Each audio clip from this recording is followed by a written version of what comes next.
Oh, babe.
Good evening, ladies and gentlemen. Welcome back to Speed 4 Racing for round 6. Is Indigo, and alongside me is Oliver tonight. How are you doing, mate? Yeah, not too bad, mate. We had a bit of a slight delay. Yeah, we're finally up and running once again for the Miami Grand Prix. We're only round 7, 6 of the season, so my word, and we've still got another 16 to go. It's going to be a good long part of the season as Mansell comes out first after a very good consistency in his season at the moment. He's currently in a good position for the championship, but he's definitely playing down his claims for the title. He hasn't won a race just yet this season, but he's been super close to doing it so far with all the competition that has been so compact this season, and every single driver being competitive within each other as well. And unfortunately, we haven't got Calvin here tonight, so that's going to dent his championship aspirations, but there's still a long way to go, like you said, in the season, so all to play for in these races yet to come. But last time out, we were at the Chinese Grand Prix, and Mansell finished in 7th place. Despite spinning on the first lap at turn 6, he just lost traction and went off into the grass, but hopefully this time round he has a good strong race. He hasn't won this season, like I said, so can he pick up his first one of the season? Picked up a series of podiums, especially with 3 third-place finishes. His Aston Martin teammate of Mindful Wasp has also been on the podium this season as well, so both Aston Martins looking strong tonight, but we'll see what happens here around Miami, which can be a very difficult track, especially with the high-speed corners and the slow-speed corners down at the Mickey Mouse section towards turn 13 and turn 16. It is 5.4 kilometers long, and it's going to be very tricky as well to see how the drivers manage it here tonight with 18 minutes left to go on the qualifying board. And we've seen qualifying last season where some people touch that inside curb, or a lot of people have validated. So Mansell then is the first one to open a lap around here.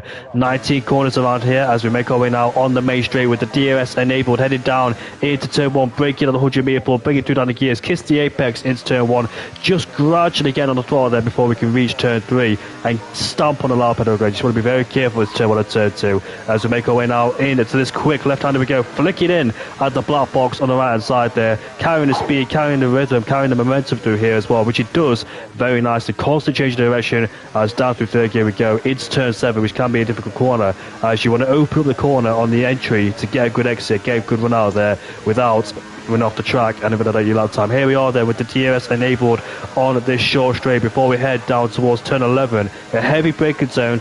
We'll see overtakes happen here as well, so expect that to be incoming during this race. But here we are through this slow section we go, this long looping right-hander gets back on the power once again before we make our way into the chicane we go. Constant change the steering there, loses the back end of the car. That was unfortunately for him not a good exit there, so a bit too much curb and the back end stepped out. Now with all the EOS he has stored up in the first and second sector, can use the overtake down the straight with the DRS enabled on the back straight, reaching speeds about 335 kilometers an hour, about 212 miles an hour before we stamp on the brakes once again into turn 17, hits the inside curve there before we get on traction once again. Very decent exit for Mansell as he makes his way now towards the finish line to see what the first lap time is going to be, a 26.9 for the Aston Martin driver. Very good lad there from Mansell. Yeah, he got a little bit wobbly in that final part of the circuit, but looks like he's fixed himself up. And as we got more cars come through, looking at Zenon come back towards the final 3 corners in his Ferrari. So we're looking at see how he gets on there. Is he hard on the brakes, pushing in towards the apex? Emil says a 27.5. Here comes his teammate about to cross the line any moment. Zenon very strong. He's just been unlucky recently. Beats his teammate just by a 10. Very good for Zenon there. And like you said, he has been unlucky. Consistency has not been there, so that's one thing he is missing to improve his racecraft. Sonic Hawk goes up into P4. RB, unfortunately, in the last few races, hasn't had some decent performance so far, so hopefully RB can make their way back up through the season. Here we are with Eddie Chadam making his way towards the line now. It's a 27.3 for the LP driver. I don't believe he's been on the podium yet this season. He was close back in Belgium, also close back in Silverstone, but I think in Silverstone he picked up that 10-second time penalty, which ultimately dropped him down the order. But Zenon there in P3, he qualified second at the Chinese Grand Prix, caught me by surprise, and he was leading the race in the first stint until he spun out at turn, I think it's 14. So at the moment, Mansell's time was substantially quicker than above the rest. It must have been a really good lap from it, even though he had a sort of slight mistake. But at the moment, and also another thing, so we've got no SFR Keiths tonight because he's away on his break at a very good little theme park named Alton Towers, so he's having a very good time down there, riding all the roller coasters down there. And no backstory from me. I'm a little bit more of a roller coaster enthusiast myself, so a bit of a nerd.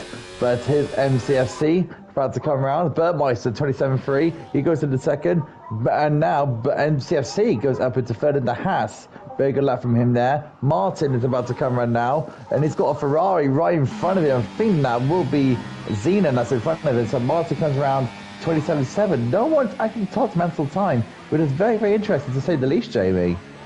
It is indeed. The rest of them are in the 27s there. MCFC is 100th quicker exactly ahead of Energy Dance, so very close indeed. 3 drivers with a 27.3. We said this back in China as well last week when I think a lot of drivers were in the same time frame as each other. I can't remember exactly the time, but Alas Copo was the one that took pole. He narrowly missed out his first podium of the season after fighting with the likes of 2 McLarens and Calvin Racing. 2 McLarens who battled it out of the hairpin all the way down to the final corner. It looked like Adams was about to pick his first win of the season, but unfortunately lost out due to his teammate getting him at the very end. And Keith got his first win since the Bahrain Grand Prix, so McLaren looking really strong. Can Adams keep it up as well, because he scored 3 podiums in a row at the beginning of the season, dropped off slightly with the mistakes he's been having, and here he is. Here comes the McLaren driver crossing the line now. It's a 27.5 for him. He goes up into P6. So the only 2 drivers now is on a lap now, which is Mindful Wasp and Cassidy. Mindful Wasp just entered the second sector now, and Cassidy is just about to go through the first sector moment. So we're keeping an eye on Mindful Wasp at the moment as he approaches his first in the second sector. Now, interestingly, through the second sector, how would you approach this? Would you approach with no ERS mode or keep in hot lap? That's a very interesting factor. I don't know how I would approach it, but Zenon, with the second lap, just went a little bit quicker than Mansell. Good lap there from the Ferrari driver.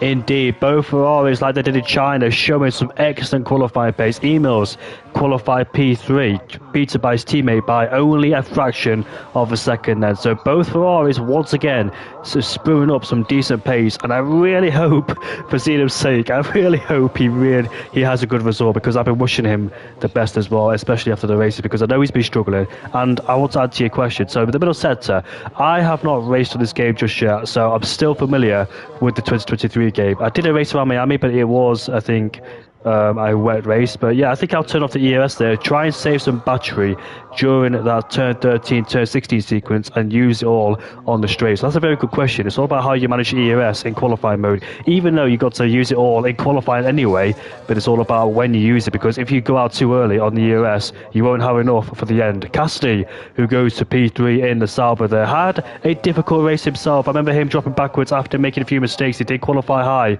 with his teammate Calvin, but here he is now in the Sauber in P3 with a 27.0, so he's tantalising close toward the 26ers. But so far, it's the man in P1 who almost took pole back in the Chinese Grand Prix, but the man in P13, Alas Copo, was the one that took it away. But finally, can Zenon get his first podium, first win, and first pole for a very long time? Because back in Div 1, he was struggling a lot. He was a lap down majority of the races too. Still kept going despite not giving up, which is a really nice thing to see there for Zenon, because it's so easy just give it up despite being a lap down, because you essentially have nothing to do or there's nothing to gain. So I really hope that this time it works out for Zenon. He's been slowly but surely making his way up through there. He just needs to put it all together to get a decent result. No matter if it's not the win, a podium, because it's a stepping stone at the end of the day.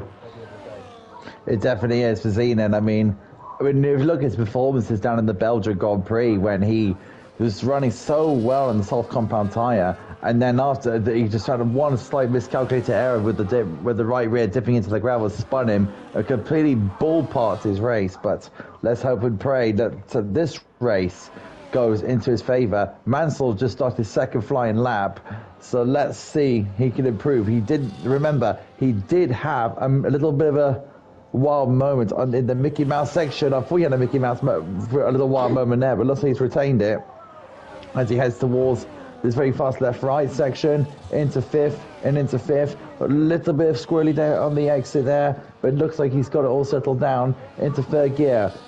A little bit wide on the apex, but he can carry all the speed he likes now down this part of the straight. He's only a 10th down in his time though. Mansell now coming towards this heavy braking zone after the first CRS straight. Now hard on the brakes, taking the corner as wide as he can, opens up the exit, stay tight to the wall, so trying to give all the time he can. Now into the Mickey Mouse section, and it does like a WRC type drift there, going into the chicane. Absolute mad control there from Mansell. He's really pushing hard, and he's abandoned. He has indeed. So once again, slight slip up in the Mickey Mouse section. The main corners he needs to focus on to try and produce a lap to get back up there, take Paul away from the man in P1. Bearing in mind though, Zedam in P1 has done 3 laps on his set of soft compound tyres, so more performance to come from the Ferrari drivers in P1 and P4. They're both currently on their outlap. Watching Burmeister right now, he'll pick up a toe off the back. It's Klosser now. Klosser. Wow, a 26.8 for the Red Bull driver. He's also one of those drivers to watch out for. He finished in P5 at the Chinese Grand Prix. And why does Burmeister keep ghosting all the time? He did this in the last few races. He's always ghosted for some reason. He's never solid, so I'm quite sure what the glitch is there with Burmeister and his game, but he always tends to be ghosted, even though he's alone. Maybe Burmeister is just nicknamed Burmeister the Ghost or something, because, yeah, it's weird to see him ghosted, to say the least. I don't know. Someone can point it out, but Adams is 2 tenths quicker than his previous time and in the McLaren, so he's looking pretty strong at the moment. He's in the second sector now, so let's see how it does through the slowest parts. The slowest sector, he goes wide there at the heavy braking zone. So let's see if he can try and fix that up in the slowest part of the circuit. Nice section. Oh, took too much curb there. Is that going to cost a bit of time, I wonder? I'm not really too sure, but let's see how that happens. But he's 3 tenths up. It's purple. Not doing too bad. The car looked out of shape ever since he entered turn 13, so more time to be found there for Adams as he uses all the ERS he has before we make our way towards the heavy braking zone at turn 17. 2 more corners to go, but essentially not really corners there. They're fast speed corners, so no problems at these corners, although I've seen people spin there in the past. But here come Adams towards the line. What's he going to be? Do you know what? If he hooks up that middle sector, he could find himself on pole, because he lost a lot of time with the back end of the car, constantly wobbling and complaining, and counter steer too. Emails 3 tenths up in the first sector. Keep an eye on this Ferrari driver here. Towards turn 16 we go. How much time has he found? 3 tenths still, even though he lost a few hundreds there, but it doesn't matter. But here we are there with the DRS wide open, the overtake being used as we make our way now towards the heavy braking zone at turn 17. Rest a bit before we spot the braking point, which is around the 100-meter board. Stamp on the brakes there. The back end wanted to snap and complain, as here we are then out of the corner. A bit of oversteer too for good measure. Might cost himself a bit of time. Here is Emos coming towards the line. It's a 26.7. He improves by 3 tenths. What's our lap time? And the Ferrari's back on top. But watch out for Zedam in P3. His teammate's quicker. He's 3 tenths quicker than the final sector. Here he is then, Zedam cooking up a decent lap time as he crossed the line. It's only P2 with a 26.7, even though he didn't have a wobble at the final corner. So it's still a Ferrari 1-2, like it was in 2022 at the Miami Grand Prix with Leclerc and Sainz in P1 and P2, although Verstappen did split them up and win that day. Cassidy, 4 tenths up in the first set with a 29.6. Watch out for him in the Sauber. Little bit wobbly on that final part of the chicane, but he's got to absolutely lever it down this back straight. Look at that overtake mode he's using down his main straight. I think he's definitely going to go for a pole time, because this is looking mighty fast. He has lost 2 tenths in the middle sector, has Cassidy, so will that compromise him as he makes his way out of the heavy braking zone, where it all can be easily undone, especially on the brakes and also traction as too. He's run out of EOS deployment as he crosses the line. It's pole! It's a 26.5 from Cassidy, and he gained some time in the last sector too. So game on. It's a Ferrari 1-2-3 with the Ferrari power engine modes, but it's Cassidy who is on top, and the rest of them are in the pit lane. Can anybody challenge there? Atlas Copo, unfortunately for him, it looks like he's not challenging for pole, even though he set a blistering lap time at the Chinese Grand Prix by about 2 or 3 tenths. But here, looks like he's on the back foot at the Miami Grand Prix with a 27.5, a full second off of Cassidy. With 3 minutes and 15 seconds left to go on the clock, this should be a very interesting qualifying indeed, with the top 3 going for pole. What about Cluster? What can he do? Mansell, who hasn't set his best lap since the first lap, has he, Oliver? No, he has not, but knowing Mansell, he's going to fix that all up. But here comes Atlas Copo. He's got to go into the pits now. He's got to put a new set of boots on that car and see if he has time to put new tyres on the car. Ronnie is currently on a flyer for the looks of things, so let's see how he does around the final few corners now, coming towards the pit. So, yep, it's going to be MCFC and Mansell to start the final flying laps in this qualifying session.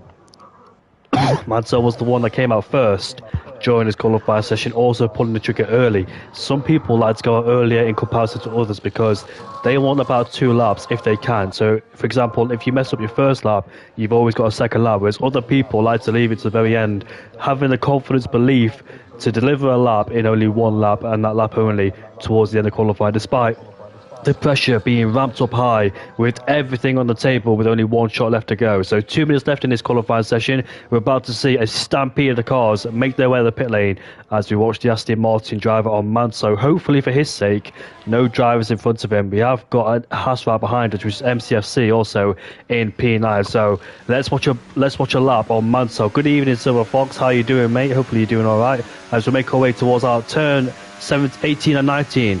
As we start his potentially final flying lap. As we head down towards turn 1, we go hard on the brakes there, using the inside curve for rotation as we get back on the power once again, missing the curve into turn 2 and flat out to turn 3. There is an RB or a Red Bull in front of us, but hopefully she get out of the way right now. That was very late indeed, because you don't know what the other drivers are going to do. As Mansell, they're really attacking the curbs, carrying through the speed in the first sector before we make our way now towards turn 9. Oh, the back end of the car wanted to complain, and he's a 10th down already. So will he back out of his lap time, regenerate the battery, cool the tyres down, and go for it again? Looks like he's still pushing his Mansell, so some belief. Did you know that? I'm not going to say that, but here comes Mansell coming towards turn 11 as Lord Danny Boy once again giving out interesting facts about OWR Xenom, who seems to be a world champion in everything except in F1 League racing, as we make our way towards turn 13 and 16. Here we go, they're attacking these curves in these slow speed corners in second gear, dabbing the brakes. Here we are, using that curve rotation. Looks like it was very nice, and he's a 10th down in the middle sector. There's his Aston teammate right behind him, and I think that Mindful Wasp might pick up a decent toe off the back of him when he goes for his flying lap. Here we are then into the heavy braking zone. Has Mansell managed to gain any time in this last sector with a huge straight and 2 fast corners? I don't think he can, as he has a bit of a wobble at the final corner. Here we are then, Mansell comes towards the line, and it won't be an improvement, although he's crashed and hit the wall, and he's rejoined in the middle of the circuit, so hopefully nobody gets impacted by that one. Although the Red Bull almost did. That was very close there. But qualifying has commenced, and we'll see the final flying laps then. Xenom, I don't think he made it to the line in time, and that's it for him. He left it far too late, and Emils is down in the first sector by 2/10. So the Ferrari's in the back four. Cassidy's also one of those drivers that didn't make it towards the line then. So that's good qualifying done and dusted. Emils is out there. We've got the highest he's qualified so far. I think he made a slight mistake in the Mickey Mouse session. He is 1/10 down there in the middle sector. Adams goes up into P7. Energy Dan, who is into P6 there. Decent qualifier for him in the Alpine. And also Burmeister replaces him. He goes up into P6 now in the Williams there. Burmeister picking up his one and only podium back at the British GP, but Cluster goes a bit deep into turn 17, and they'll definitely lose him a lot of time there, so I don't expect him to improve on his flying lap as he makes his way towards the finish line. He does improve, only slightly though, so lost a lot of time there, and Emils is down in the middle sector by 1/10, so I don't think he can gain the time back on Sonic Hawk. But who goes up into P2, by the way? Sonic Hawk just crossed the line, and it's P2 for the Indian driver, and he pulls it out of the bag at the very last minute, does Sonic Hawk, to go up into P2 and beat his best qualifying time since the Hungarian Grand Prix, his positioning. Martin also had a decent qualifying. Mindful Wasp goes up into P6 and actually out-qualifies his teammate Mansell. I feel sorry for Mansell because he only did one flying lap, and that one flying lap was his best. That was at the beginning of the session, wasn't it, Oliver? His best flying lap. If you're still there, of course. I know he probably got away because your takeaway's here. No, I have my takeaway, thank you. I had a beautiful calzone, but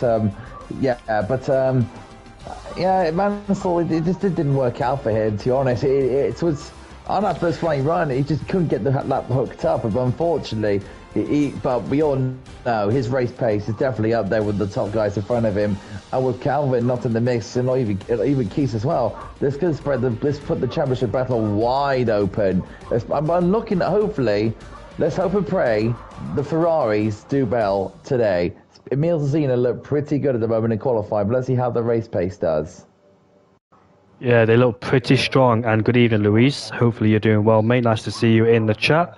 As Lord Danny Boy once again giving some interesting facts about his fellow compatriot there of Xenum, who likes to take it the mick out of it, but it's all fun and games and banter at the end of the day. Nice sunny weather conditions there for all the drivers to enjoy, as it does rain here around in Miami quite a lot in Florida. So luckily for those drivers there, it is sunny. It can be quite difficult in the rain too, especially in that Mickey Mouse section, the turn 13, 16 corners.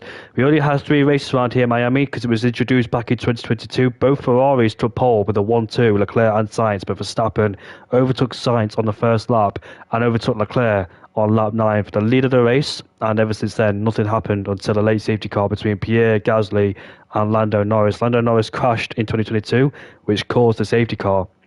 A year later, Verstappen messed up his first run in qualifying and waited to the end to go out for his second run. And when he went out, Leclerc caused a red flag because he crashed in that first set to the high-speed corners, and he caused the red flag that day. Perez took pole ahead of Alonso. I believe Alonso got into the lead of the Grand Prix, but Perez got it back, obviously, because the Red Bull was mighty back in 2023. I say it was because it's no longer dominant, is it, Oliver? No, it's not. And with the Dutch Grand Prix coming up this week, I'm really interested to see how McLaren and Mercedes and Ferrari really challenge Red Bull going into the second part, way into the second part of the season. It's Max Verstappen country down there, so it will be mostly orange. Oh well, I'll say mostly. It's all of it going to be orange really for Max Verstappen, but orange juice on the cards maybe. But yeah, I'm looking forward to the race this weekend. It's going to be very, very, very intriguing to find out how that's all going to plan out. But my prediction, I'm going to say a McLaren win. I'm going to say it's going to be an orange festival. Orange fans with an orange car. I'm going to say either Lando Norris or Oscar Piastri. Or Lando Norris to win it, which would be very controversial for the Dutch fans. Although the Dutch people are wearing orange, McLaren is still an orange car. So McLaren or Verstappen wins, it doesn't matter. But obviously we know the Dutch fans adore Verstappen. He's the hero of Holland, of course. 3 World Championships to a name, going to his 4th World Championship, matching Sebastian Vettel, and he's still got a long way to go in his F1 career. And also, Lord Danny Boy says, who has finished more laps at Miami before spinning this round? Xenum or Smithy? Oh, I feel sorry for Xenum there because he's known as the spinner, like Maldonado was. Silver Fox says legend has it that Xenum spins faster than his own shadow. Jesus. Ouch. Well, every time Xenum's been up there, he has always spun, I got to say, ever since he raced at the Belgian Grand Prix. So it's a shame for Xenum because he wants those... he wants that gone away, of course. He doesn't want to be known as the spinner and the bottle in the racing. Energy Dan softs. Indeed. So we've got a few on the hards and a few on the mediums. Cassidy on the hard compound tyres, and there's 4 of them behind on the medium compound tyres. So it should be very interesting for Cassidy. Can he hold on to the lead, or will he get swamped by those medium compound tyres? Luis says rain is on the way at the end of the race. That could be very interesting. So we'll see if that comes into play. Safety cars will be deployed, and therefore the rain will come faster too. True. I was just about to ask on Max Verstappen. Is Max Verstappen the most successful Dutch driver in Formula One's history? I say he is. I think Jos Verstappen's better. Way better. No, I'm kidding. He's not. He's not. No. I don't think Verstappen has got a podium yet in his F1 career. Well, I say yet. He hasn't got a podium in his F1 career, has he? What, Jos Verstappen? Yeah. I think he's had a couple of podiums, but not like his son, of course. But I think Max Verstappen is by far is the most successful Dutch driver in Formula One history. But in terms of this Grand Prix, Cassidy on the hards and the rest of 4 cars behind him are on the mediums. The only next hard driver is 6th place's Martin. But let's hope and pray. Let's have a small prayer. I'm going to have a silent prayer that the Ferrari, both of them, have a good race. And let's hope Zenon does not spin, for God means sake. Yeah, I really hope it doesn't. I know it's funny to say he's the bottle. Of course, we like to have memes and jokes, but at the same time, drivers don't like it. I was called Spindigo back in the day before when I made mistakes a lot. But yeah, before Max Verstappen, there was Guido van der Garde. And who else was there? Christian Klein wasn't Dutch, was he? He was Austrian. Christian Klein? Oh, I can't remember. Nick de Vries. Yeah, Nick de Vries, the forgettable driver. I forget who's in F1 sometimes. So before Verstappen, Nick de Vries. Yeah, Nick de Vries, the most unfortunate Toro Rosso / Alpha Tauri driver. But here we go, Miami Grand Prix about to get underway. As the lights will go off on the top of the tower. 5 lights. And we are underway for the Miami Grand Prix. Alessi gets a better start. The Ferrari gets a decent launch, but Sonic Hulk on the inside as Casti maintains the lead. There's a 4-breast moment going down into turn 1. Barrel for contact, but they made it unscathed. Here comes the Mills, goes up into second place now, ahead of Sonic Hawk. But that battle there, 4 cars going abreast, somehow made it out unscathed. There was a bit of barging. Mindful Wasp and Manso was also battling for P6 there. Looks like they saw themselves out. Energy Dan still in P8 on them soft compound tyres. Probelli, who's up into P15 ahead of Jerry Glass, who did join, by the way, quite late in qualifying, so welcome Jerry Glass. But so far, it's a clean lap. But Klussler is all over the back of Sonic Hawk there, so let's see. Klussler, his highest finish so far is 5th at the China. He has the Dutchman as we make our way now towards turn 11. We go. Here comes the Mills up the inside into turn 11. He outbreaks himself, goes off the track, and Casti comes back immediately to reclaim first place. Oh, a good attempt there from Emils, but he's got to be patient in his first few laps. You need to get settled into the rhythm before you can actually attack. Yes, Cassidy is on the hard tyres. You want to attack straight away and build the gap. But at the same time, you need to be patient in the first few laps. Get into a nice rhythm, and then you can start to attack. Sorry, Probelli, I knew I said it's the wrong thing. You got similar names. Here comes Sonic Hawk now.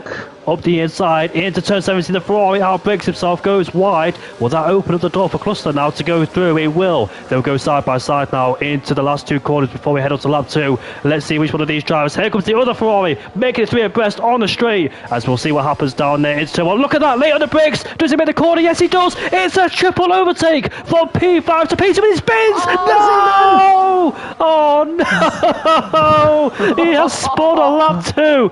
Unbelievable as the battle continues for P3. Oh, Zenon. The bad luck continues for him. That's such a moment. Holy damn. P5 to P2. But unfortunately, hit the rear tyres up. Overexcited, ambitious.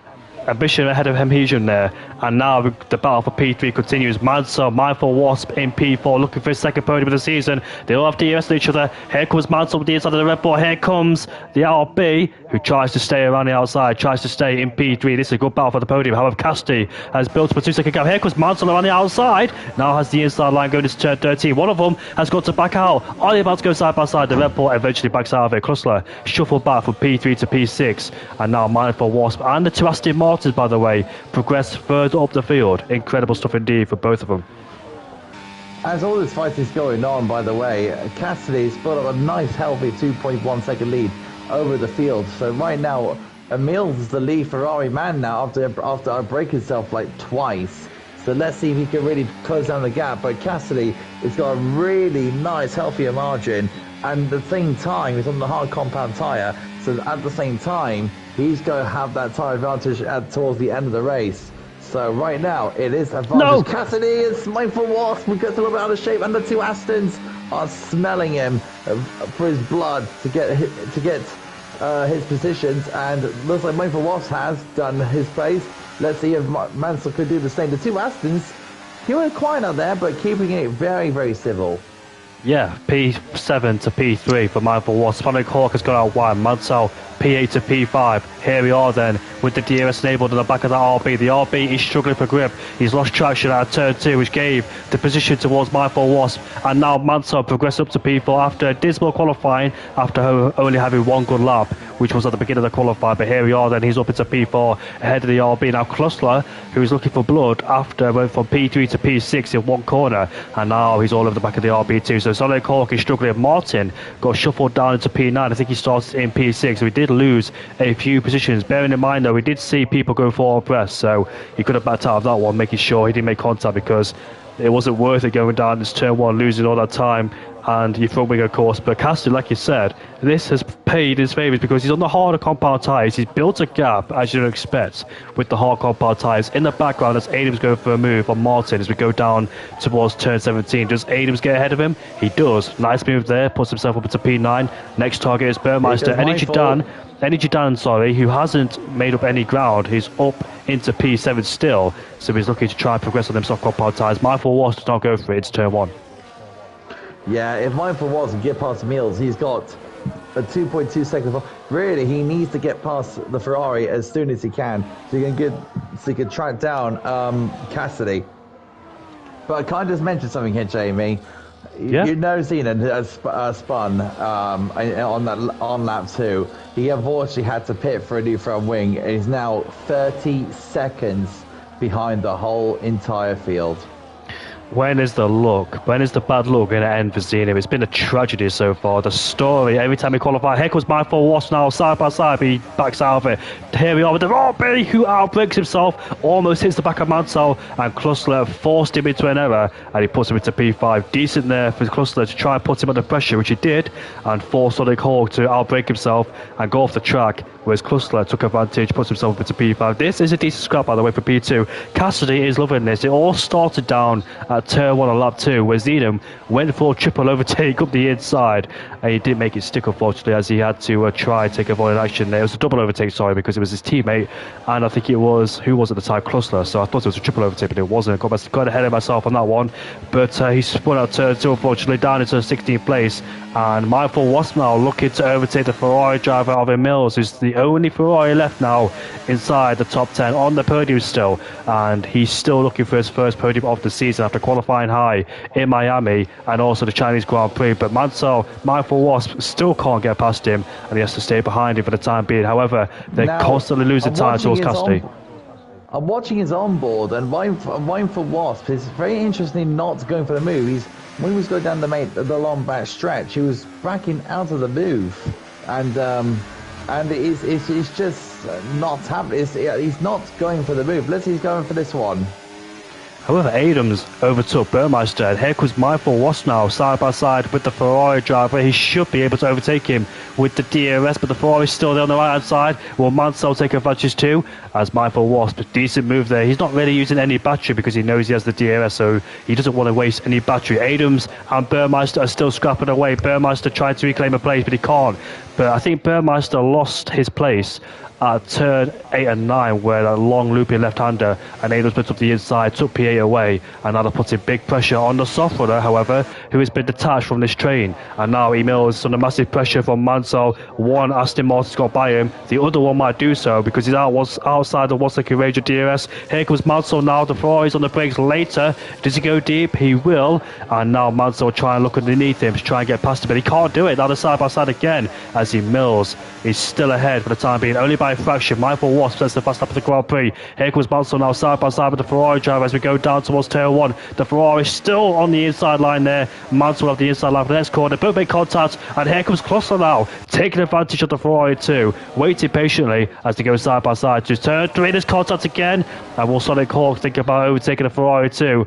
And unfortunately, Peter Mills there has been shuffled back 2 places after Clustler and Mansell got past him. So both Aston Martins, a double podium like it was back at the Saudi Arabian Grand Prix. Will it be another podium today? However, can both Aston Martins close in on Cassidy? We can see Cluster now under massive pressure from Mills as he tries to get back at P4. As you see those two go side by side now with the DRS on Mansell as we go down towards turn 11. Mills has the inside line. He breaks later than the Red Bull. Does he make it stick? He does. But Cluster is still around the outside as we go wheel to wheel all the way through this right-hander we go. And now Cluster stays ahead with the racing line. The soft tyre from Energy Dan has not worked. It was currently around the midfield of P7, and now he's dropped all the way down to P15. That soft tyre of Energy Dan did not work, unfortunately for him. But Sonic Hawk now, he's about to overtake the Ferrari of Emil's now.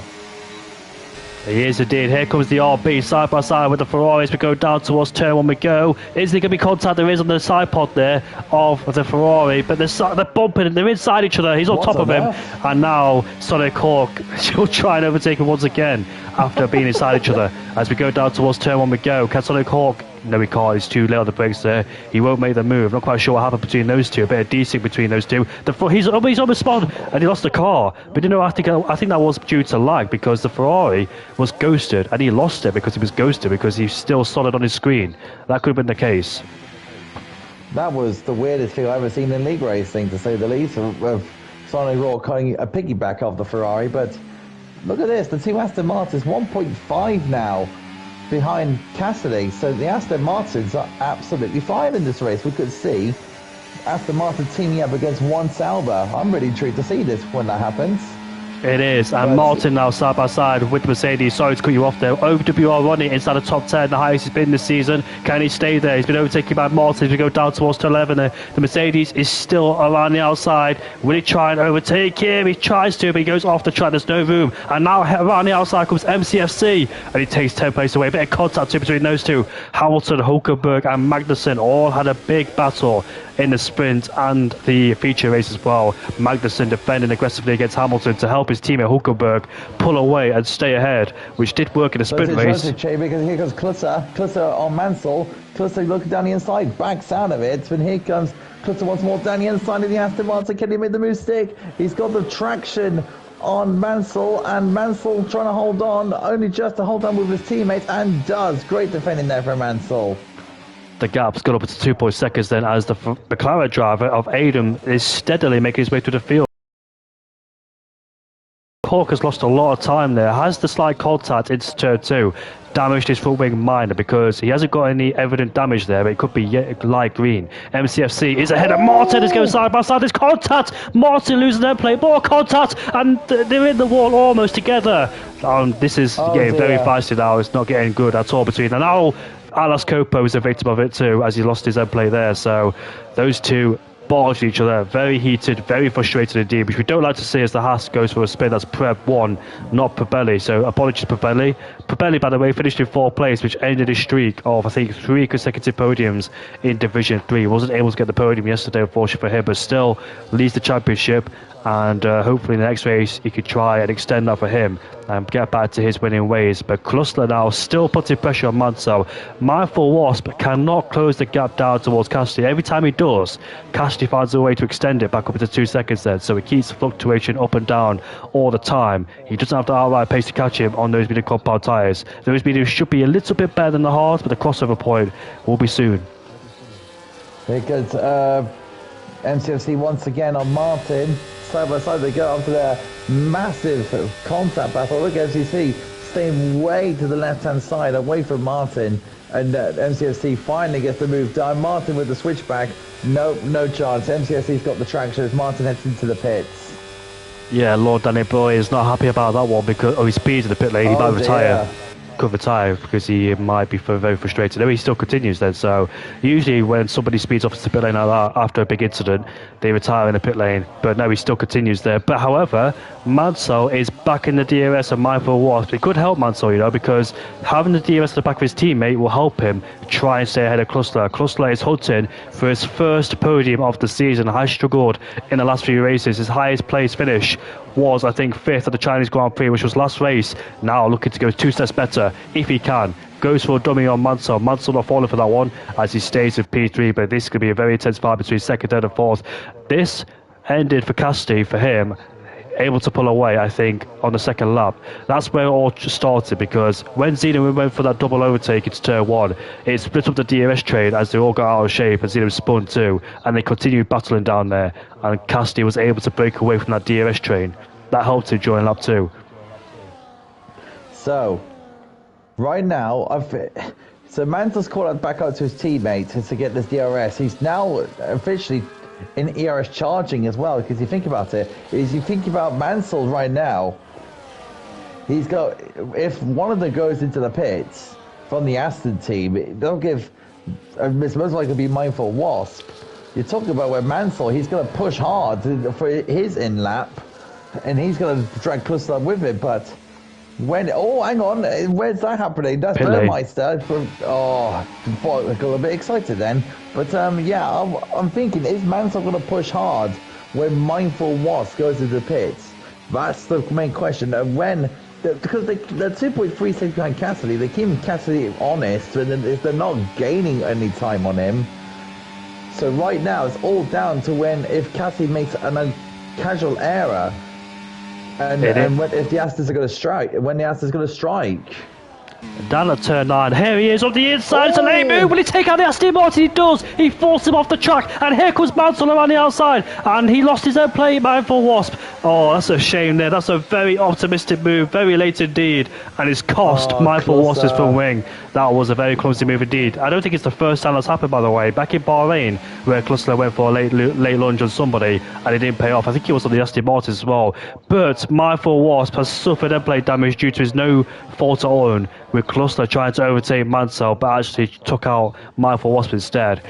And it's a shame there. Here comes Mindful Wasp with the inside. Yeah, and what that done is it just gives Cassidy another 8/10 on that lap alone. And the Red Bull and the Aston Martin in the pit lane for different reasons, as Cluster wants to go on the hard compound tyres and Mindful Wasp wants the new wing. So that's taking a sting out there. But look who's into P4. Adams up into P4. He's running another solid race. I think he's like Laser, where he struggles in qualifying but has decent race pace. I told you. I think when it comes to the McLarens of Adams, when of course Laser drives a McLaren as well. Maybe it's just, I think it's like Laser, like a camouflage and Laser, but slower. I think we got like a Laser type camouflage. They're both driving McLarens, but in different divisions. If you get my drift. But also, if you think about it, Emil's as well. He's back up into P3 now because of what's happened between Cluster and Mindful Wasp. So it's looking pretty good again for Emil's, but he is getting closed down by Adams' McLaren. Adams was very upset last week after missing out on the win. It should have been his, but his teammate got him back. He was on the better tyres towards the end as Cluster. He's up to P8 as you expect on a brand new set of hard compound tyres. No competition thrown there as on different tyre compounds. Mindful Wasp has rejoined in 11th place. Has he still got the pace? It's not over for Mindful Wasp yet. He's still got some decent pace and he still could be up there in P2. So let's hope for his sake he's still there because he deserves a podium. He's driven a beautiful race so far, but other than that contact, sometimes it's not your fault and there's nothing you can do about it. You just got to hope that you still got the pace. And here comes the Mills in the pit lane 2 to get rid of his medium compound tyres. The Mansell from 3.1 second lead. Mansell is now 2.8 behind Cassidy. So what Mansell needs to do is literally keep it consistent, keep it on the road, and he'll hopefully keeps Cassidy honest. But now the midfield, the front has been spread out. Preb is now trying to attack Cluster once more. That's not happening as Cluster overtakes Preb 1, and now he's going to be going after Ronnie, who's a further 7 seconds ahead on the road. Ronnie having a good solid race so far, but let's see how it goes by the end of this race. Yeah, Ronnie, the highest he's been so far this season, and currently in 5th place, running a decent race so far. A quiet race for him, it must be said, and that's what he needs after a few disappointing results for him outside the top 10. But here in Miami, could make it all back. Energy down, going for a 2-slot strategy from soft, medium, and medium potentially, or maybe another set of softs. But his strategy from start on the soft compound tyres didn't work ever since lap 1. Here comes the Ferrari now, and he takes on P7 ahead of Preb 1. Do you know what? If Preb 1 and Pirelli ever race against each other, that'll be a massive tongue twister there. That'll make me stutter even more. So I really hope those two don't race together because it'll be hard saying their names. Oh my word, I remember back in the day when I was first racing in SFR. Man, this is like, you're talking, I don't know, a good over 10 seasons ago, but way back when F1 2018, we had a driver called Pro Oliver, and I was, my name now, SFR Oliver. I'll tell you now, it wasn't that when I first joined. It was COD Oliver at the start, and we were in a race together, and there was a commentator. I mean, someone lost the front wing now. I just saw that. I don't know who that was, but I'll tell you now, it was this confusing thing in Monza. I had to fight him, and this poor commentator had to say, COD Oliver is fighting Pro Oliver, and it was like, oh dear. So you said someone lost their wing. Who do you think that could have been? Where were they at the time? I don't know. It was literally the second to the last corner after the hairpin. I saw a bit body, I saw like some type of front wing. Oh. And I think I've got my answer. I got my answer. That's Preb's car.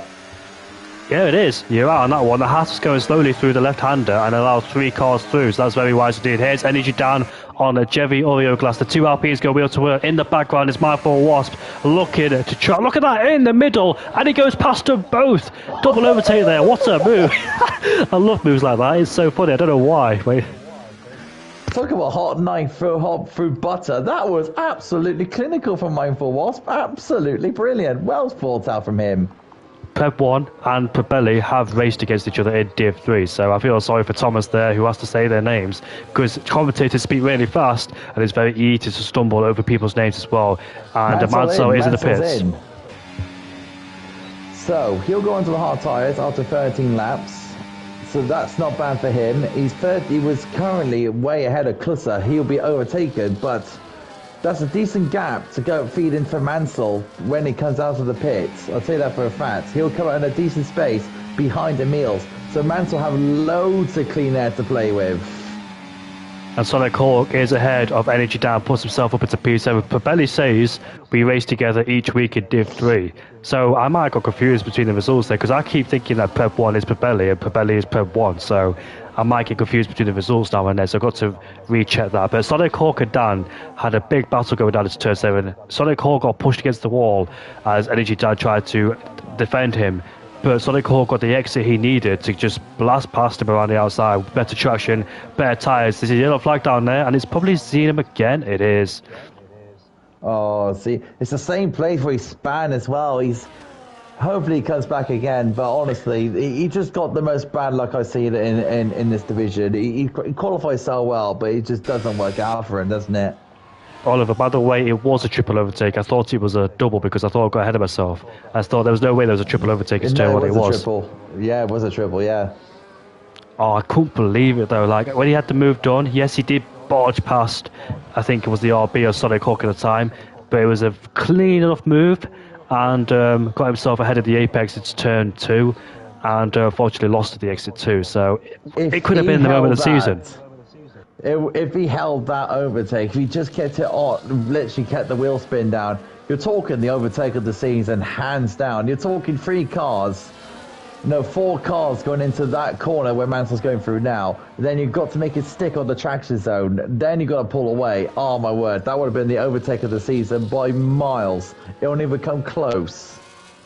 And Adams did a triple overtake as well back at the Bahrain Grand Prix. He had a double overtake himself after too. So yeah, Adams has got a habit of making overtakes. That's true, but with Zenon's one, you're talking into a break. The trust in the world to see if you can actually hold it, and not to mention the trust in the world of the other drivers to give you space, which he sort of did, but unfortunately it just didn't work out for him. As Ronnie's actually overtaking Oreo Glass now. Up into P9, he's on a brand new set of hardcore pound tyres there, so he should be quick towards the end of this race on the hardcore pound tyres. When he has the DRS, I don't think Jerry Oreo Glass will fire back, and he doesn't do so. So Mansell is catching Klusler. The gap is 1.2. 3 lap is the difference. Klusler went for an early pit stop on the mini compound tyres. They could have gone longer in the race, but now he'll be under massive pressure with the 3 lap difference in tyres sport. Emils is in the background. Mindful Wasp is in P6. So let's see if Mindful Wasp still has the pace to catch, because he's on fresher tyres in comparison to Klusler. There he is in the background, followed by Sonic Hawk, who's just behind on the freshest tyres out of the lot as well, including Mansell in P4. So we'll see what happens then. Adams and Cassidy has not pitted just yet. And apparently, do you know what, Oliver? We've not even mentioned the top 2. Adams is closing Cassidy. Yes, he is. And I'll tell you now, he's absolutely pushing hard now. He's going to try and put pressure on Cassidy. And another thing as well, the top 2 not pitted. This is crucial for Mansell if he wants to step behind Klusser. This is decision time for him. He can either stay behind Klusser and use the DRS and the ERS to his advantage to close the gap more on the top 2, and also hoping the fact that he might overtake Cassidy. At the moment, he's 13 or 14 seconds behind the leader. So this is decision time for Mansell. Will he push hard to overtake Klusser, or is he going to stay behind and use the DRS to his advantage? That's decision time for Mansell. But Adams is going to give Cassidy a world of trouble if he keeps pushing like this, because he's absolutely flying in second place. He's doing really, really well, because there's Cassidy in the foreground there, and Adams is 1.9 behind him. He's absolutely belting it out there. Laser, thanks for pointing that out, mate, because I didn't notice. And I also talked about you too.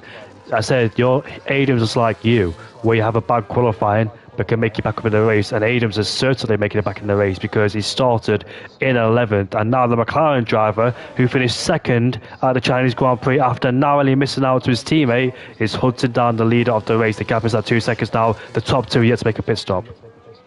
That's true, but you got to think about Mansell and Klusser are in this fight, are in for the lead as well, because they're still for about 12 seconds behind. Yes, it's 12 seconds, but the thing is, Adams and Cassidy have got to pit. These two have boxed, and they're going to the end of the race. So right now, you're talking a 4-car fight for the lead. It doesn't look like that now, but wait until Cassidy and Adams box. Right now, it's going to be an intense Grand Prix finish. I can see that coming.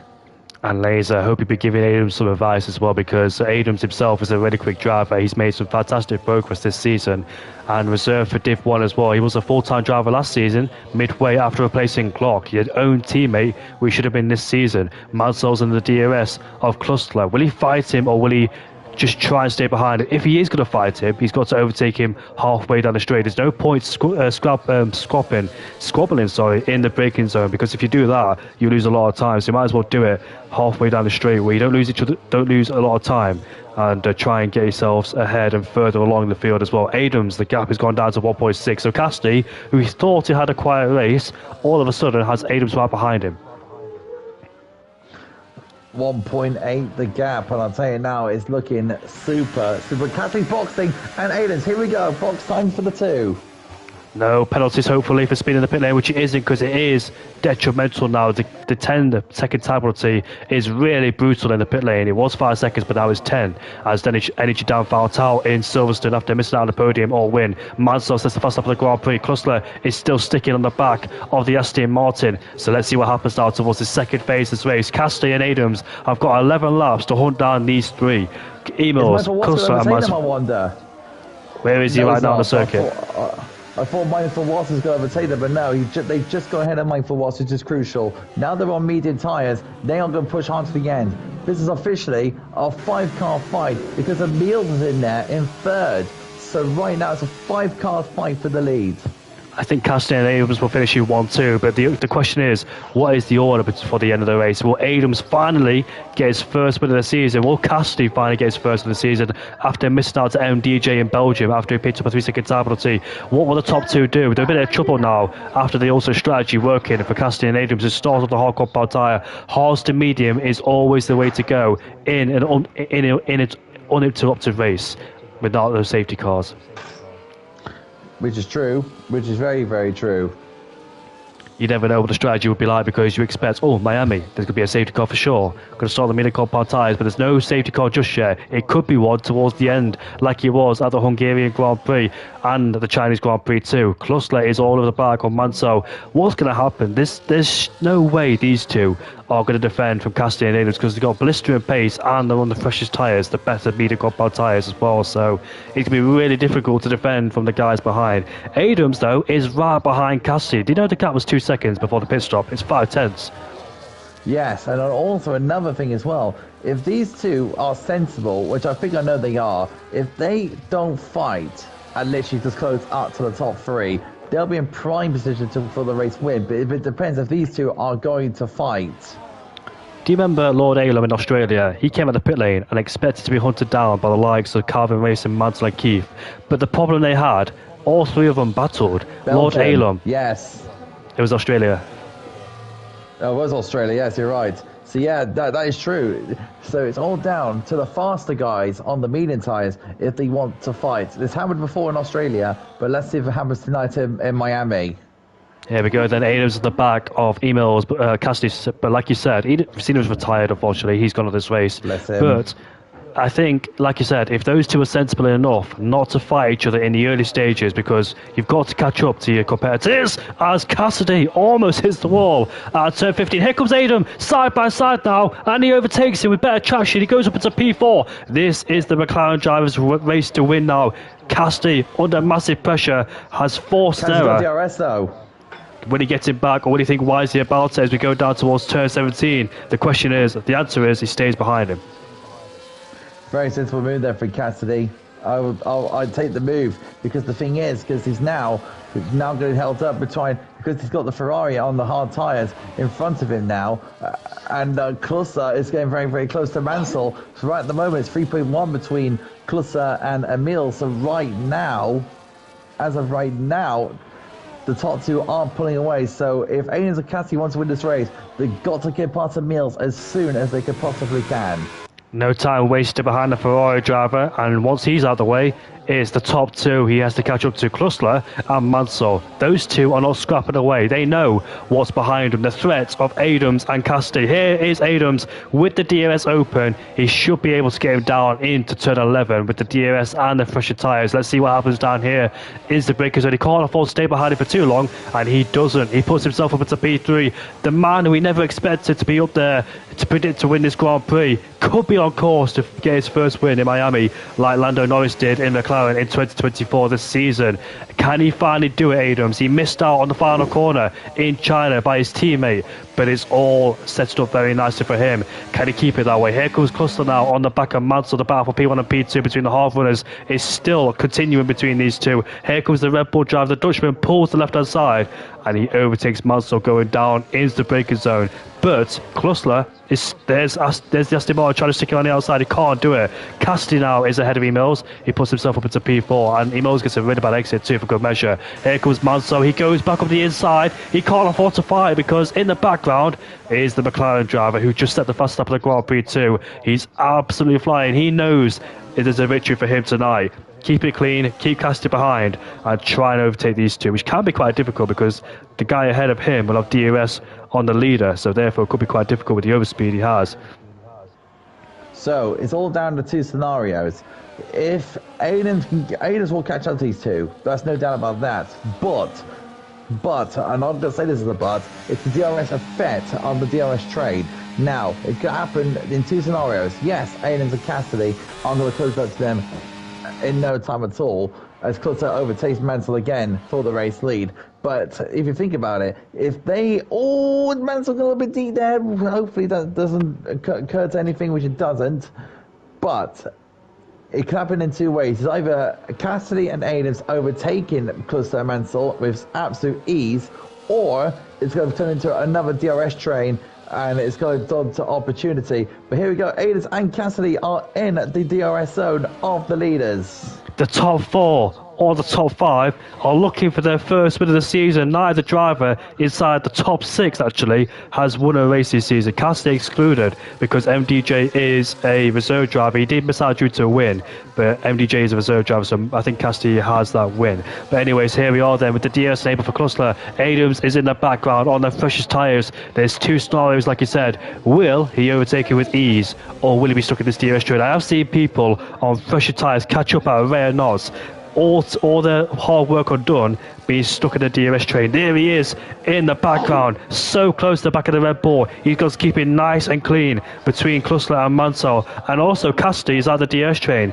But with this fight going on, he should be able to get back into it easily. Look at the cornering speed, the grip the McLaren driver has. Out of turn 9 we go. Will he be close enough to overtake Klussler going down this straight? Here he is there. Both of them will have DRS on the back of the Aston Martin driver. We'll see, is Adams brave enough on the brakes? How much risk is he willing to take on the Red Bull? The Red Bull goes defensive there, so no way through on that occasion, as he has to stay in P2 for the time being. He's got a bit of time, but obviously can't afford to leave it late. Johan, nice to see you. Oh, hello again, Yaram. But this is crucial. Very, very crucial. Oh, Cassidy, 3 seconds! That's his race over! It is. And that's his race win. All podium gone. And here we are with the top three. Mansell defenseless. He has no DRS. The two behind him do. Will Klussler overtake him? And also Adams as we go down this back straight. Klussler goes to the inside line, overtakes Mansell in the braking zone, and Adams is just sat there waiting patiently. Aston Martin tries to stick it on the outside. Nothing doing there. Adams gets a bit of a snap of oversteer. He's got to bide his time though behind these two. Can't afford any risky moves. And here comes Mansell now. Overtakes the Red Bull. What will Adams do? He looks to go down the inside. That was a half-hearted move, and there was no room down the inside of turn 1.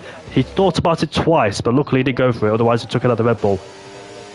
Miami 2024 vibes, literally, from the McLaren team, because Adams is looking for the McLaren race win, his first race win. Lando Norris got his first race win in a McLaren at this track, at this very venue. So right now, Adams could replicate Lando Norris' victory, and also he can try and overtake a Red Bull at the same time as well. So Adams, if you can pull this off, this will be literally a Lando Norris victory.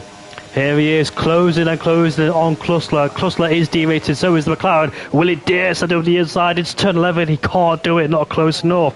And this is bringing Cassidy back into play then. So Adams is being held up by the Red Bull. He has the tyre advantage, of course, but how long will it be to overtake him? Will he get stuck behind these two? Will Cassidy have anything to say about this as well? Adams just used a DRS in the corner. You got to be very careful not to do that, because you will line up the rear tyres just like that at the exit of the corner at turn 16. You'll be very careful if you apply the ERS out of the corner, otherwise you'll line up the rear tyres and spin without traction. He's used a bit of ERS. Should he save some? Confident he will send it up the inside. Will he be stick? Can he make the move? He will. No, he can't. Oh, his contact there between Klussler. He's in the wall. And he's lost his own play. That's his chance for podium, potentially gone now, with Cassidy overtaking him. Four goes down to 2. Oh, it's a shame there for Klussler. He's looking for his first podium of the season. That front wing damage will impact him in the high-speed corners. He'll lose the time there towards Cassidy. How do you see that, Oliver? Oh, it's half-hearted, but Adams was on the inside. Could he give him more room? I don't know, but it's now opened the door for Adams to get the race victory, because now he's got no one. He's not in the DRS training anymore. He's not anymore to save. He can save ERS now for a few laps to attack Mansell. Mansell is a sitting duck right now. Klussler is out of this equation. He gave Mindful Wasp damage, and now he's got damage himself. So what goes around comes around. I'm only joking, by the way, Klussler. Don't take it personal. But anyways, here is Adams far behind Mansell, and he should definitely overtake him before turn 17. Now he's got to be very patient in these low-speed corners, not do anything erratic, and pick up the traction, pick up the throttle at the right time, use the battery, open up the DRS. He has saved a lot of battery this time round in comparison to the last lap, where it was about 5%. Now the DRS enabled. Mansell used it in defense mode as the McLaren has it wide open. Will he dare go for it against turn 17? He doesn't do so. I think he kept it in medium, so he saves the battery up, ready for the next lap attack. He knows he's in the best place, because the guy behind him on the same tyres has got a 3-second time penalty. The guy ahead of him is on the hard compound tyres. He has the best tyres of the lot, so he should the victory should be his. And here he is then, side by side with the Aston Martin into turn 1. He outbreaks himself, but still on the track, and he goes up into P1. What's it smart, like you said, because will Mansell get him back? Yeah, I want to say, is it smart? Because Mansell is going to stick behind Adams down to the DRS zone, but it depends how much grip Adams has.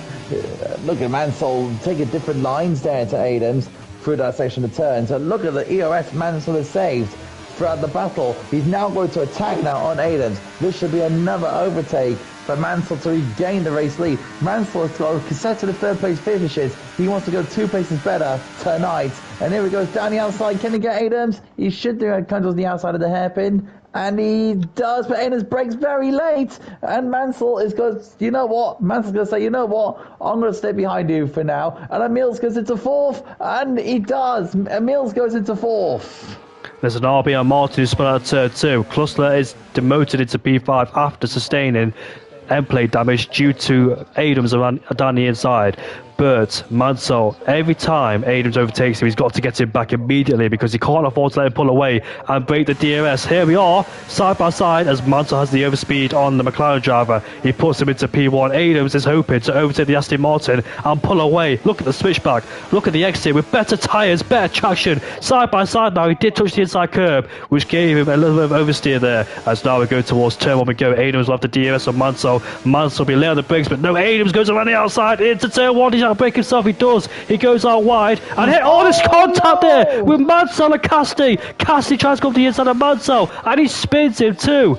Will Cassidy slow down to give the place back, because that was definitely not a move there for Cassidy, I dare say. No, there wasn't. It was a legit half-hearted move. It's very 50-50, but Cassidy stick his nose where it shouldn't really belong. In my opinion, it's Mansell's corner, but it's half-hearted, and that should give the race victory to Adams. What a Grand Prix this has been. But yeah, that's controversial. Was Cassidy the right to make the move? I don't really think so. Mansell is weaving in frustration to Cassidy, and I don't blame him. Mansell will be furious underneath that helmet. Did that decide the race then with Mansell out of this equation? As look at Cassidy sliding to the corner at turn 14, but this has definitely decided the race now because Mansell, he knows every time Adam overtakes him, he's got to respond back immediately, not allow him to break the DRS. But this time it's out of his control because Cassidy went for an audacious move on the inside, which wasn't on really. Now he's lost him the DRS and the lead too. So Adams, who's driven an absolute beautiful race, he was absolutely upset last week due to missing out on the win. He told me in the DMs after I tried to give him a podium interview, but he didn't want to join. But here he is in P1. He can't afford a 3-second time penalty because all his hard work will be undone, of course. He did start in 11th place, up to first, and what a driver's been. He had a great drive back in China. He was in the best tyres at the Chinese Grand Prix until his teammate had the overspeed with the DRS and overtook him down into the hairpin. And the battle continued all the way down to the line, and Adams just missed out by a fraction too. But here he is then, on the best tyres, untroubled at the front of the field. There is 3 laps left for Adams to enjoy. Cassidy spun it. Cassidy spun it on the outside of the corner, and he's almost beached the car. And look who's into third, Jamie. Look who's into third. It's a Ferrari driver who is up into P3, and now he can find himself on the podium for the first time this season. Let's see, can the Ferrari driver stay there? He knows the driver behind him has got end plate damage. Mindful Wasp, do you know what? If he overtakes Cluster right now and try and catch him Mills, if he can, could be back on the podium despite him and Cluster making contact there. There he is, Mindful Wasp, who got front wing damage by Cluster. You can see the man that gave him damage has got damage himself, so sweet revenge there, as he should overtake him down the straight. The gap's 3 seconds now, so there's no way Mansell will catch Adams, and Adams will have this in the bag. So right now, Adams has got it in the bag. It depends where he gets his penalty or not, but really he should be fine. But here comes, so it's down. Any other fights going on? Yep, it's like I said before, Cluster, Mindful, Sonic Hawk in the battle for P4 at the moment, at this moment in time. Emils is too far ahead now for these guys to catch. So this battle for P4 is on between Cluster, Wasp and Sonic Hawk. As we head down towards turn 1 there with Mansell, Mindful Wasp and Cluster. Cluster has the straight line speed due to no front wing there, no front wing end plates. So Mindful Wasp has the speed of the corners, but is not able to pull alongside and try and get ahead of him in the slow speed corners. Here he is, they're swapping lines, trying to go around the outside if it's possible. Can he do it? And there is Sonic Hawk looking to take advantage, but he can't do it there. Mindful Wasp now will have the DRS. He's stored up a lot of battery now. They go wheel to wheel on this straight, and Mindful Wasp should be ahead. Here comes Sonic Hawk though. Can he take both of them on? He's got no ERS whatsoever left in his battery, and he can't overtake the Red Bull despite the Red Bull don't have DRS. As we go down towards turn 11, the Red Bull just stays ahead there for the time being. But Adams is P2 in the championship. He will take the championship lead after losing it in round 3 and 4. And MCFC has driven a decent race so far. There's Ronnie in P9. His highest finish was 10th, I think, at the Australian Grand Prix.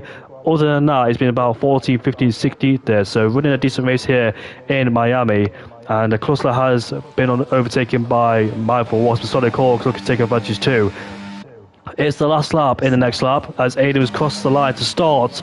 5.4 kilometers left to go. He can afford a 3-second time penalty if he wants to, but obviously not going to pick that one up, of course. But all the spotlight is going towards Adams. He picked up podiums in the first 2 races despite his bad qualifying. He was a Div 1 driver last season replacing Glock, was supposed to be teammates with Laser, got demoted down into Div 2, has struggled in the races, the past few races. His highest finish has been about 6th place because he has struggled in Australia and the tracks before, like Saudi Arabia too. But he's came back strong here in Miami, and he missed out on a win at the Chinese Grand Prix.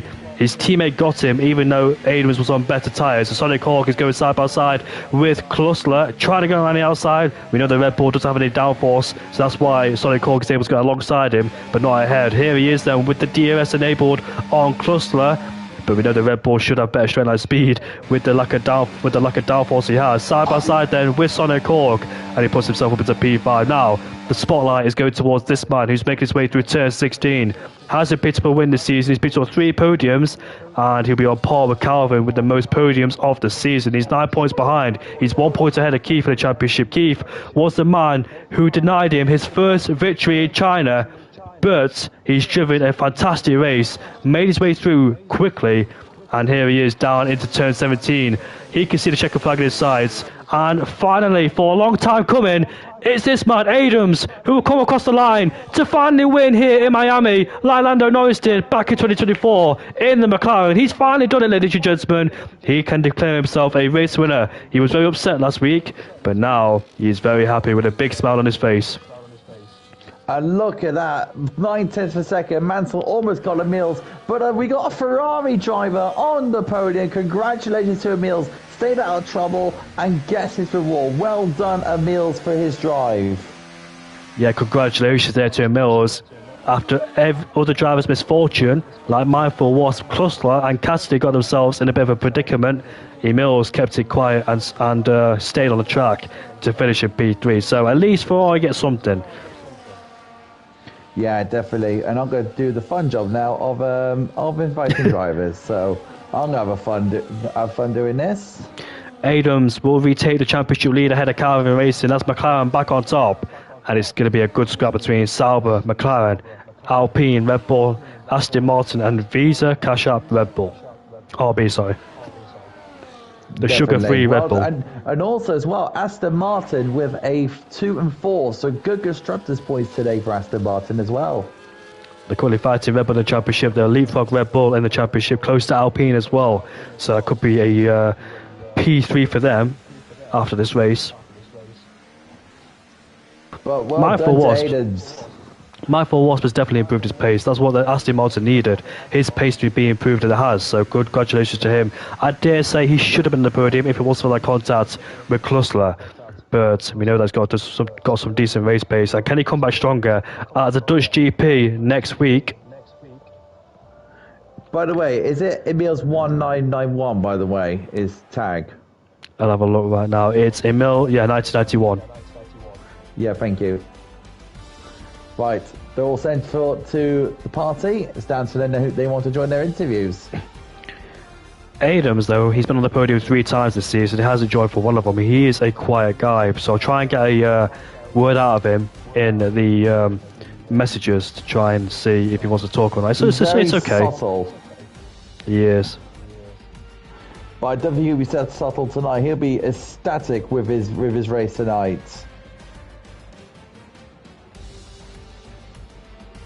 Just waiting for our 3 drivers. I'm waiting for my co-commentator to join this party.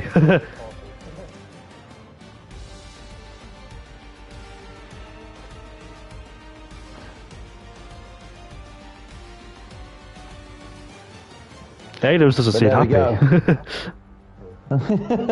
What man? He's a very happy man.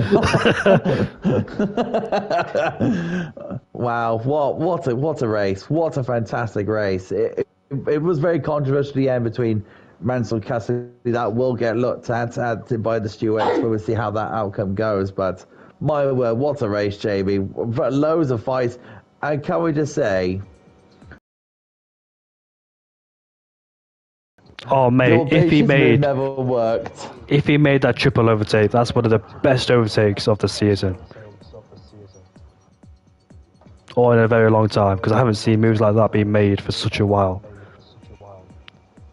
There is Adams, the Scotsman. Oh my word, he's joined! The Scotsman has finally joined, which makes me happy, and I can finally talk to him because I've not spoken to him before in either Div 1 or Div 2. So, Adams, I know you're new to this. Make sure you go in the party settings, mate, and turn your voice to share, please. We're just waiting for 2 more to join us party. Mills. Madzo is here. We're just waiting for the Ferrari man in Mills to join. I'll give him a tag. There he is, the top 3.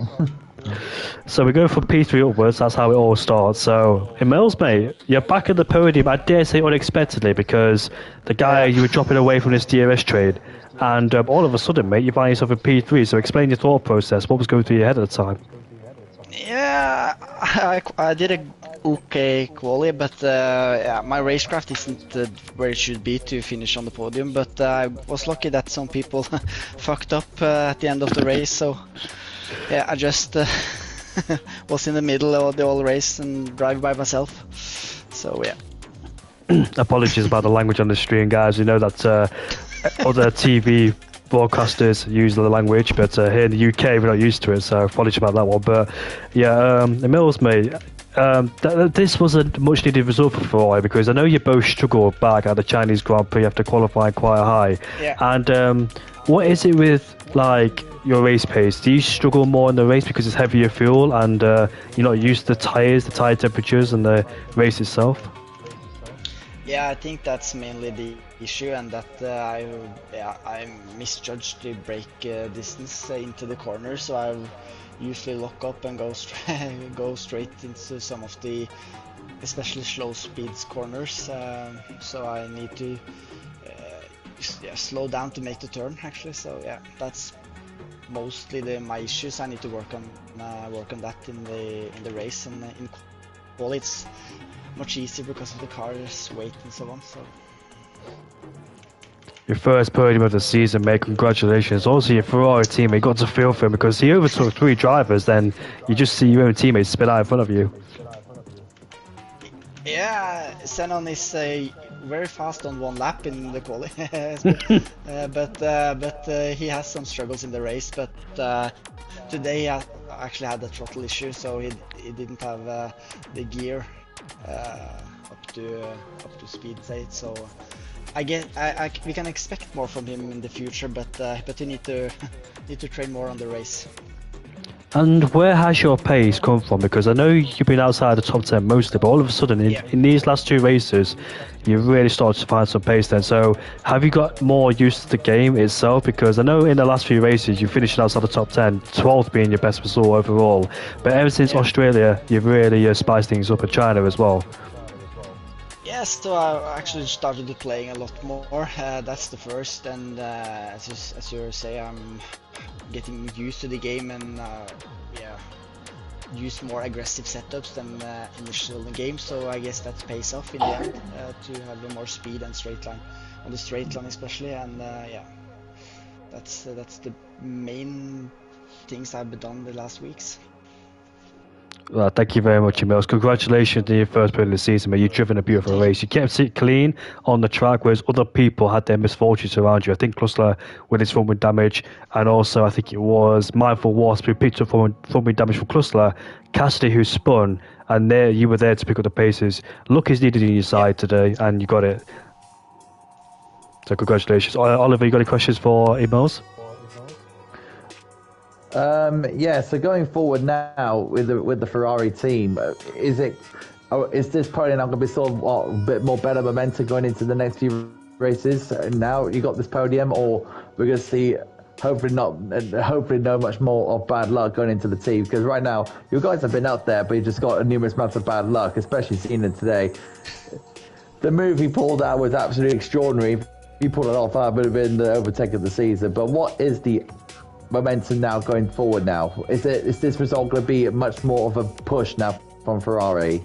I hope so, but because now we know we can at least quali in the top, and I can drive a race clean. So I just need to pick up my racecraft and try to improve my braking, and me and Sino need to work it together as a team. Then I think we can finish a lot more races in the top.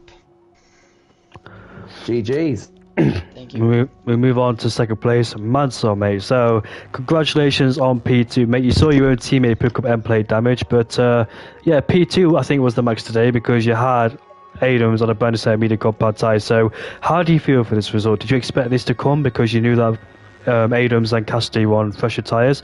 And also, during the first stint, is that where you feel like you lost out the most? Because you also had a disappointing qualifying session in terms of your standards, started in P8, and you made your way through the field too. So, do you think that the lap 2 or lap 3 was the most was where you lost it because you were broken for that DRS trade from first to second?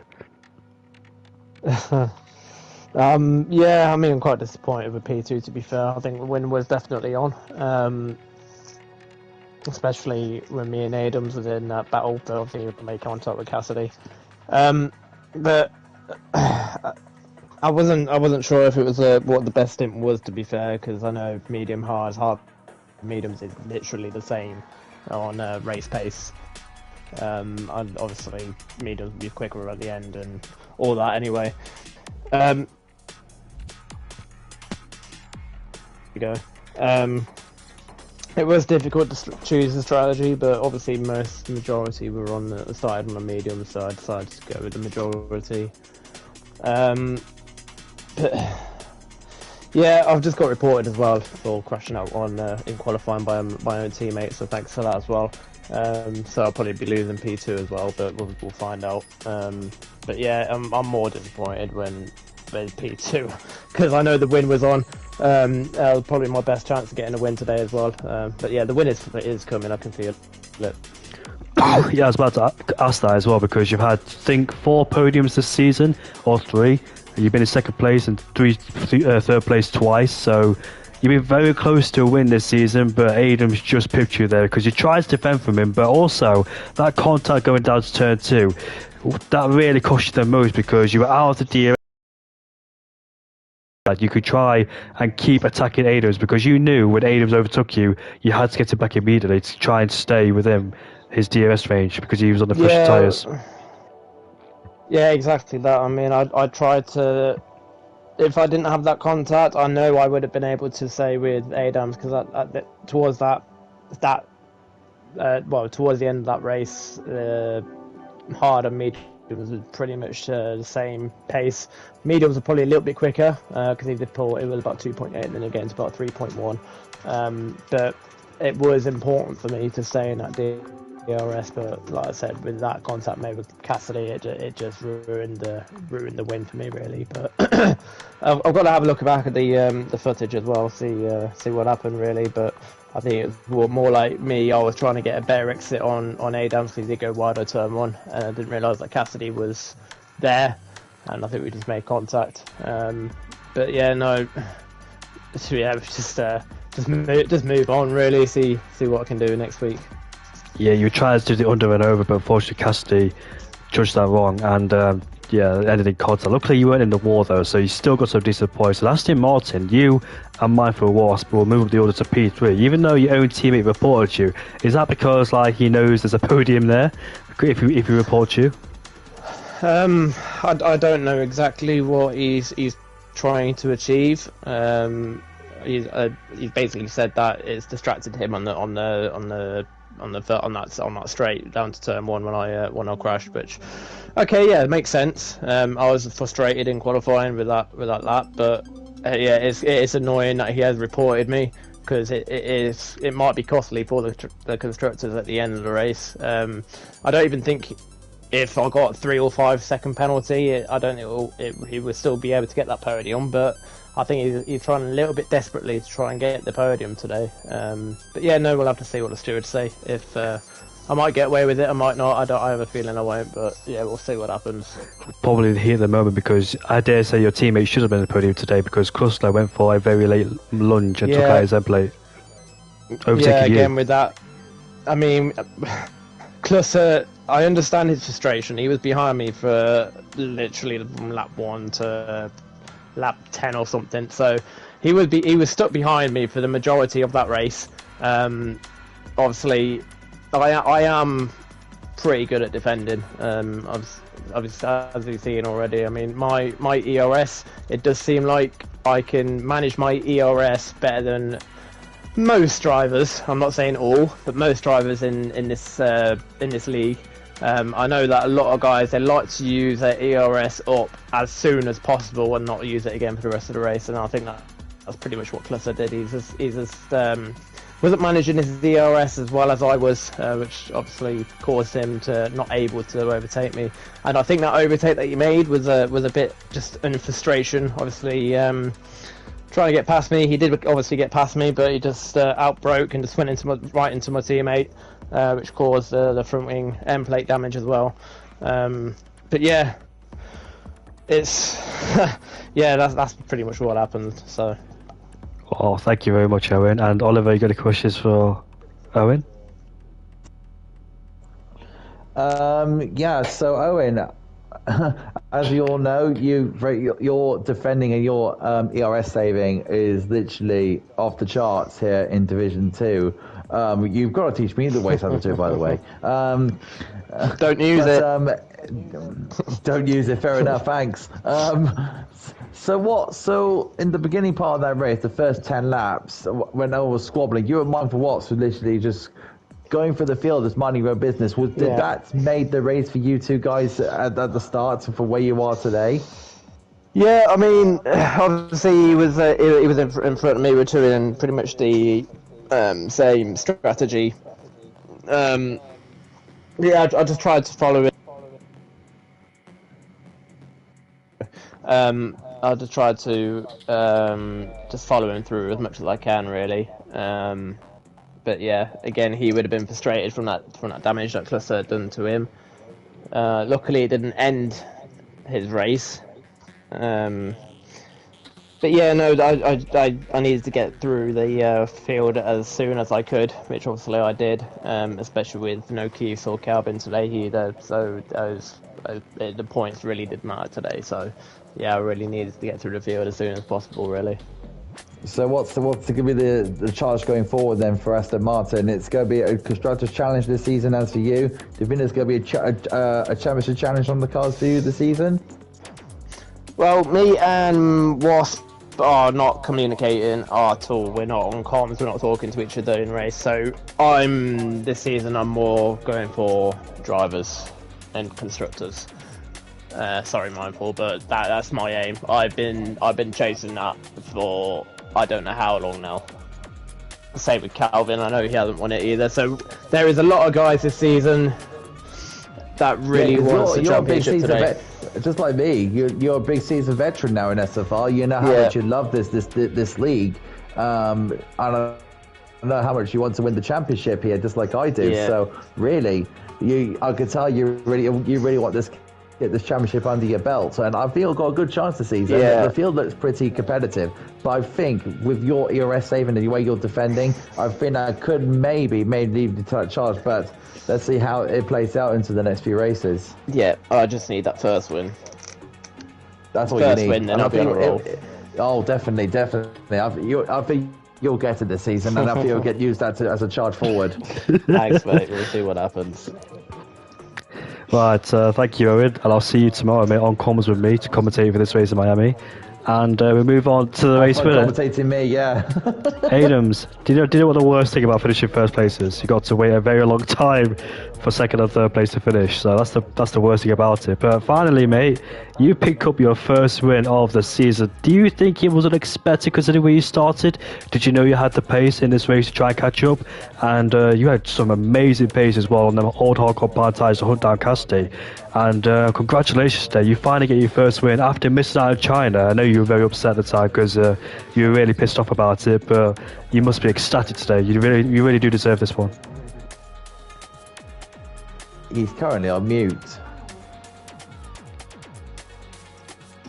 Unmute your mic, Adams, if you're talking, mate.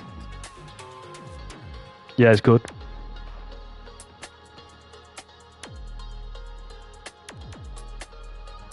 Yes. Yeah, we can hear you.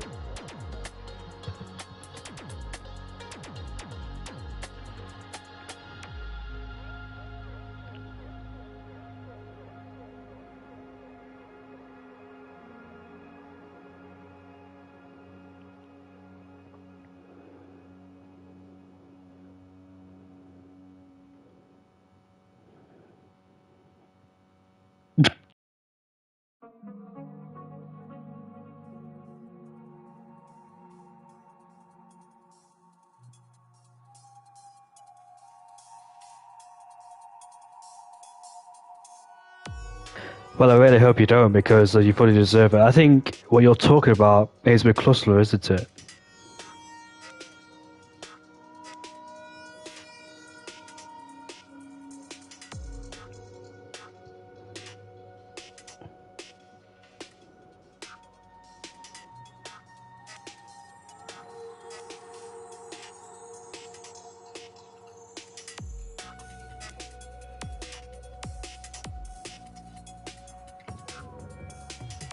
You've had 3 podiums this season, 1 second place and two third places. There we go, and finally one here in Australia. So, sorry, in Miami. But yeah, what is wrong with your qualifying? Are you struggling with 1 lap pace? Are you more like a laser qualifying?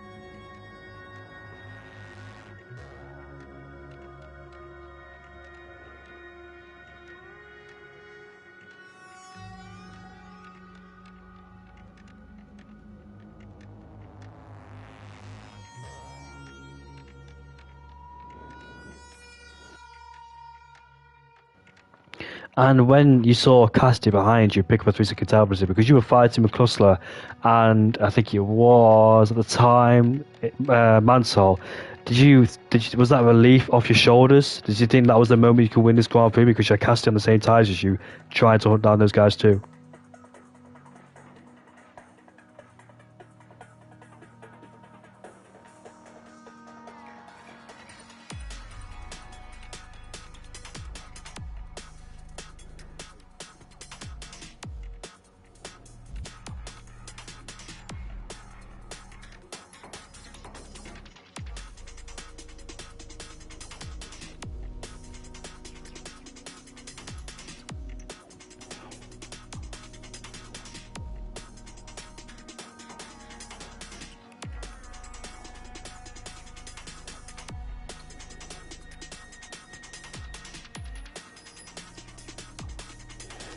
And also, when you were fighting with Mansell as well, were you a bit nervous about him coming back at you because he was still there in second place? And did you think that you could lose it because he was sticking to DRS?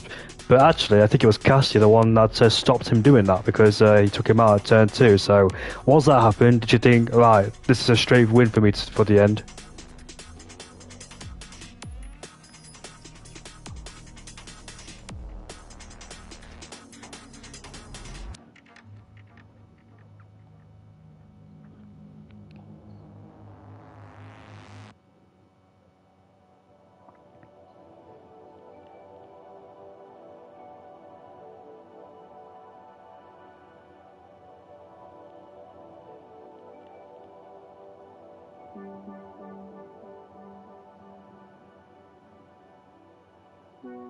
And how did it feel finally winning your first race of the season? Because you were Div 1 driver last season, replacing Glock, replacing Glock midway through the season, then getting down to Div 2 again. So how does it feel now winning?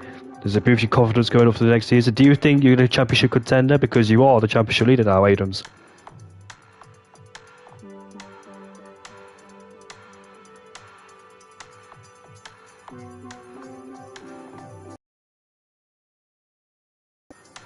Oh, not bad.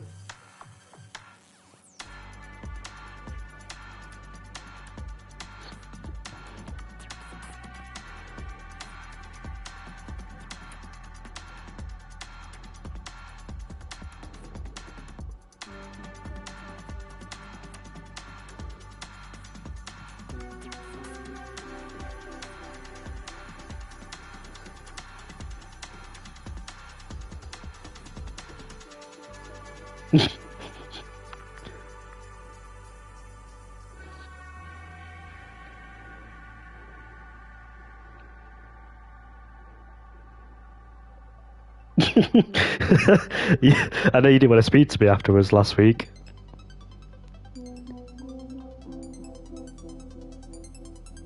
Or with me?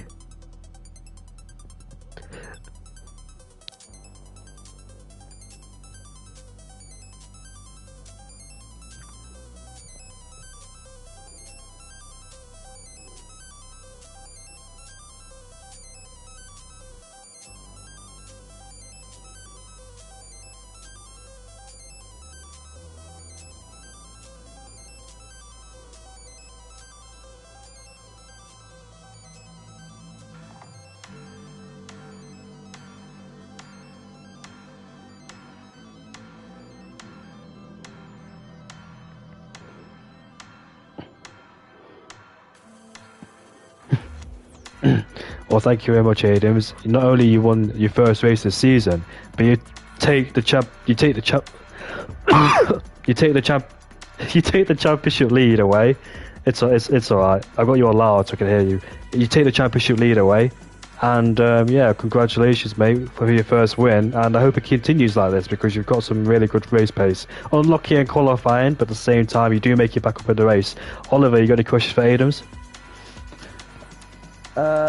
No, you pretty much covered it all, to be honest. After a good long conversation, it sounded like a podcast from my end. So, I'll see what. I'm looking forward to see how it goes in the next race, and then have fun, Owen and Jamie, for tomorrow. I know Jamie likes to call Owen his baby sometimes, but God. That's gonna get so mean for the rest of the season. By the way, oh baby. Yep. Anyways, we're right off the stream here at the Miami Grand Prix while Adams is dying, and we'll see you all next week at the Dutch GP for round 2, for Div 3 and Div 2. But we still got the Miami Grand Prix for tomorrow at Div 1. Join us back at 7:30. It'll be me and Owen commentating, and we'll see who will win there. Can Hurricane win once again, or will it be a Hazara as he did back in China, just beating Hurricane on the line in the slippery wet conditions? We'll see you all next week and tomorrow.